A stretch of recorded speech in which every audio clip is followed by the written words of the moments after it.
Right, thank you so much for staying with us. Time now for To The Point. And like I told you, today we discuss World Suicide Prevention Day. But before the discussion, as Kenya joins the world in marking World Suicide Prevention Day, suicide-related deaths are still on the rise in Kenya, with statistics revealing that more than 1,000 people die by suicide every year in the country, Kenyans below the age of 30 being the most affected lot. For some time now, there have been calls to decriminalize suicide as part of the solution. But how viable is this, and what benefit does it bring? Our reporter Elizabeth Atieno explores in this special report.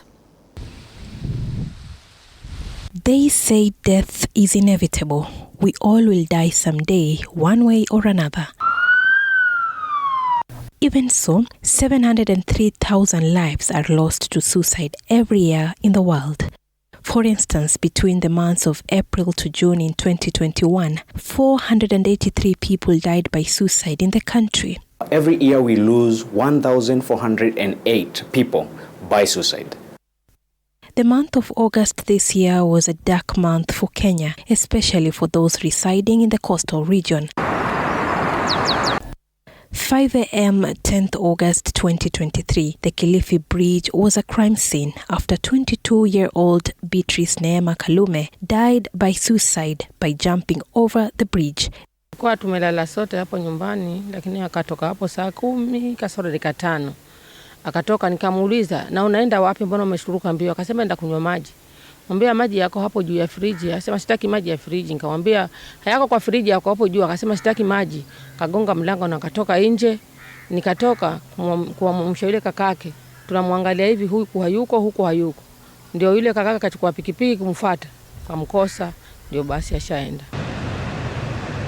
This case is just a tip on the iceberg. That week alone, 3 people died by suicide at the same spot. 7 days later, that's on the 17th of August 2023, a burial ceremony was underway for 27-year-old Robert Gituhu, who died after setting himself ablaze at the Mwembe Tayari roundabout in Mombasa County. This that happened in Mombasa, yes, we saw it via the media, we saw it via the social media, but then again we say that there is a way that needs to be regulated in terms of reporting, because sometimes you can report in a certain way and people think that we are normalizing the act.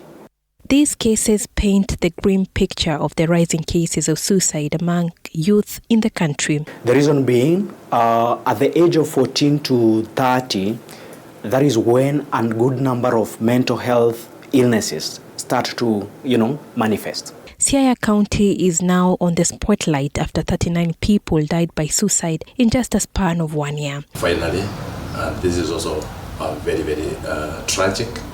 We had 4 children who committed suicide during this period under review.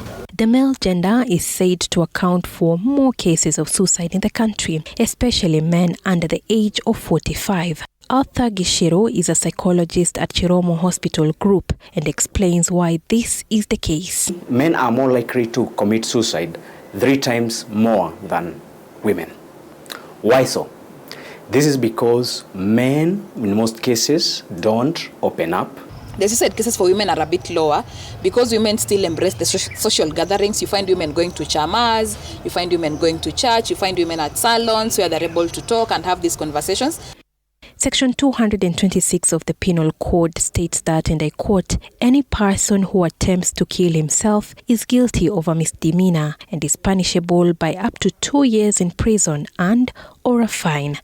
This clause does not sit well with some Kenyans who have since called for its retraction, arguing that it leads to stigma among those battling suicidal thoughts. Suicide is just kind of a symptom in a mental disorder. Okay? And that is why we as psychologists or mental health officers, we are always number one telling people not to criminalize suicide. Because why do you criminalize a symptom for a mental health problem?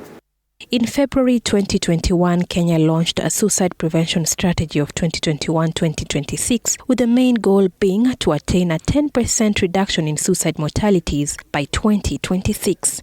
Some of the recommendations highlighted in the strategy include controlled access to common means of suicide such as firearms, pesticides, erecting barriers on bridges and high buildings, collaboration with the Ministry of Agriculture and other stakeholders in creating a pesticide control policy, and the introduction of life skills in schools where students can be taught on how to manage their mental health. We are actually headed in the right direction, given that nowadays people are coming out, they are seeking help.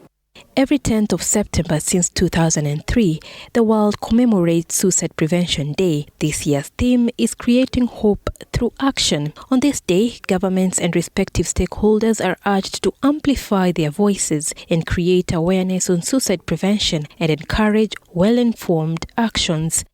Elizabeth Atieno, TV47, Nairobi.